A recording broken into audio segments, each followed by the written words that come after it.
அந்த கிராமத்தில் பூவம்மா என்று அழைக்கப்பட்டாள் ஒரு தாய். அவளுக்கு 2 அழகான மகள்கள், மேகலா, காவேரி.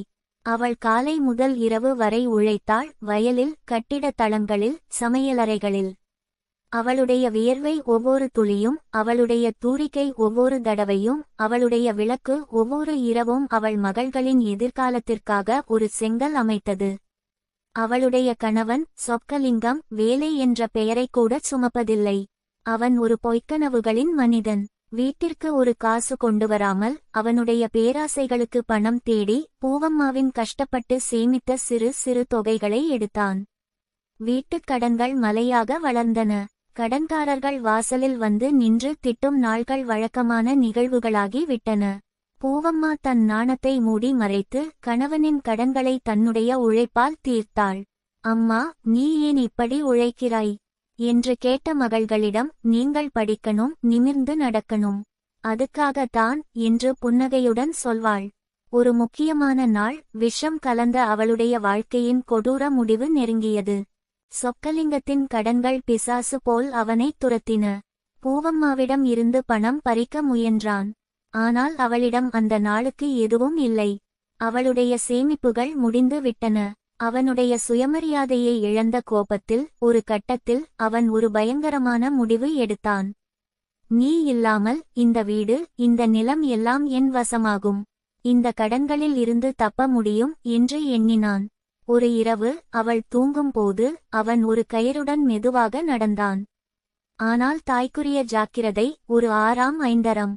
பூவம்மா திடீரென விழித்தெழுந்தாள். அவனுடைய கைகளில் இருந்த கயிற்றை பார்த்ததும் அவளுடைய உயிர் அனைத்தும் ஒரு கணத்தில் கண்களில் தெரிந்தது. ஒரு சிற்றுண்டி வலிமை அவளுக்கு வந்தது. அவனை தள்ளிவிட்டு அப்படியே ஓட்டினாள். இருள் வழியே தன் 2 குழந்தைகளின் பெயரை மனதில் கூவிக்கொண்டே அவள் தாய்வீட்டை நோக்கி ஓட்டினாள். அவளுடைய உடல் நடுங்கியது, ஆனால் உள்ளம் ஒரு இரும்பு துண்டு. தாய் வீட்டில் ஆரம்பத்தில் அனுதாபமாக இருந்தனர். ஆனால் அவளுடைய தங்கை ருக்மணி ஒரு வேதனையான மாற்றத்தை காட்டினாள். கணவனை விட்டு வந்த மனைவி நமக்கே ஒரு சுமை என்று அவள் தொடங்கினாள். ஒவ்வொரு நாளும் ஒவ்வொரு உணவு பங்கும் ஒவ்வொரு துணி துவைப்பும் மனச்சித்திரவதையின் கருவியாக மாற்றப்பட்டது. உன் கணவன் சரியானவன் தான், நீதான் போதாத பெண், உன் மகள்களும் உன்னைப் போலவே ஆகிவிடுவார்கள் என்று குத்தலாக பேசினாள். பூவம்மாவின் மகள்கள் கூட சித்தியின் கடுமையான பார்வைகளுக்கும் சொற்களுக்கும் பயந்து நடந்தனர். ஒரு நாள் மேகலா அழுதுகொண்டே வந்தாள். ருக்மணியின் மகள் மேகலாவின் ஒரே நல்ல புடவையை கிழித்துவிட்டாள். பள்ளி நிகழ்ச்சிக்கு அது தேவைப்பட்டது. அந்த நிகழ்வு பூவம்மாவிற்கு ஒரு உணர்வோட்டத்தை கொண்டு வந்தது. இங்கு இருப்பது தன் மகள்களின் எதிர்காலத்தை அழிப்பதற்கு சமம்.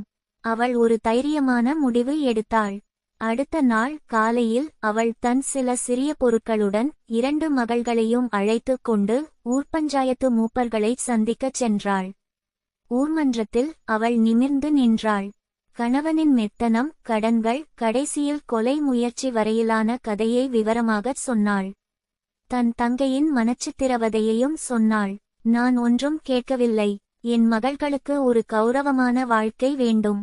அவர்களின் தந்தை அவர்களை ஒருபோதும் பாதுகாக்க மாட்டான். ஆனால் நான், அவர்களின் தாய், பாதுகாப்பேன். எனக்கு என் வீட்டில் தான் வாழ விடுங்கள். அவனை விலக்கி வையுங்கள் என்று கேட்டுக்கொண்டாள். அவளுடைய உண்மையும் துணிச்சலும் ஊர்மன்றத்தை கலக்கியது. சொக்கலிங்கத்தை எச்சரித்து அவனை வீட்டில் இருந்து வெளியேற்றி பூவம்மாவிற்கும் மகள்களுக்கும் அந்த வீட்டில் வாழ உத்தரவிட்டார்கள். அதிலிருந்து தொடங்கியது பூவம்மாவின் உண்மையான பயணம். அவள் இரும்பு போன்ற உறுதியுடன் வேலை செய்தாள். 4 நேரமும் வேலை. காலையில் காலணிகள் தைத்தல், பகலில் கட்டிடங்களில் சுமை தூக்குதல், மாலையில் ஊரில் சமையல் வேலை, இரவில் தையல் வேலை. அவளுடைய வாழ்க்கை ஒரு கடிகாரம் போல் திட்டமிடப்பட்டது. ஒவ்வொரு ரூபாயும் காசும் சேமிப்பில் விழுந்தது. அவளுடைய மகள்கள் அவளுடைய ஊக்கத்தின் மூலமாக இருந்தனர். மேகலா மருத்துவராக வேண்டும் என்று கனவு கண்டாள். காவேரி ஆசிரியையாக வேண்டும் என்று ஆசைப்பட்டாள். பூவம்மா அவர்களின் படிப்புக்கு எந்த குறைவும் வராமல் பார்த்து கொண்டாள். 10 ஆண்டுகள் கடந்தன. அந்த காலத்தில் பூவம்மாவின் சேமிப்பு ஒரு சிறிய தொகையாக வளர்ந்து ஒரு புது வீட்டின் அடித்தளமாக மாறியது. அவளுடைய சொந்த கையால் கிராமத்தின் ஓரத்தில் ஒரு சின்ன வீடு கட்டினாள். அது அரண்மனை இல்லை, ஆனால் அது கௌரவம், பாதுகாப்பு மற்றும் அன்பின் கல்லால் கட்டப்பட்ட கோட்டை. அந்த வீட்டு விழாவில் அவளுடைய மகள்கள் இப்போது இளம் பெண்களாக வளர்ந்திருந்தனர், கண்ணீர் வடித்தனர். இது எங்கள் அம்மாவின் வியர்வையின் வீடு என்று அவர்கள் சொன்னார்கள். இறுதியாக மகிழ்ச்சியான நாள் வந்தது. மேகலா ஒரு நல்ல மருத்துவரை மணந்தாள், காவேரி ஒரு கண்ணியமான ஆசிரியரை தேர்ந்தெடுத்தாள். 2 திருமணங்களிலும் பூவம்மா மட்டுமே தலைவராக இருந்தாள். அவளுடைய முகத்தில் இருந்த புன்னகையே அவள் வென்ற பல சுமைகளின் சாட்சியாக இருந்தது. சொக்கலிங்கம் இப்போது முதியவனாக தனிமையில் வாடினான். ருக்மணியின் வீட்டில் பொறுமல் இருந்தாள். திருமண மண்டபத்தில் 2 மணமக்களும் பூவம்மாவின் கால்களை தொட்டு வணங்கினார்கள். அவள் அவர்களை தூக்கி அணைத்து கொண்டாள். நான் செய்தது என் கடமை தான், உங்கள் மகிழ்ச்சியே என் வெற்றி என்றாள். பூவம்மாவின் கதை கிராமத்தில் ஒரு புதிராக மாறியது. ஒரு தாயின் அன்பு எப்படி ஒரு மலைப்பாறையைப் போல் உறுதியாக இருக்க முடியும், ஒரு பெண்ணின் உறுதி எப்படி எல்லா தடைகளையும் சிதைக்க முடியும் என்பதற்கு சான்றாக இருந்தது.